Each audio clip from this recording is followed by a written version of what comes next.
How to enable dark mode in Splitwise application. Hi everyone, this is Kate and welcome back to another video, and in today's video we will learn how we can enable dark mode on Splitwise application. So without further delay, let's get started with this video. If you have opened up your Splitwise application and logged into your account, now if you navigate to your account section at the bottom right corner, and once you land on this interface, if you scroll through, there you will not be able to find any option to turn on dark mode in Splitwise application because Splitwise does not have a built-in dark mode toggle, but it will follow your system-wide theme settings. So for that, you can change your device settings. Now open up settings in your device. Under your device settings, scroll down a bit and head towards display, tap on it. From here, you can turn on dark mode in your device setting. Turn on this toggle.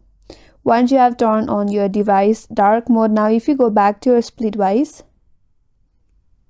you will see the dark mode will be also turned in the Splitwise application.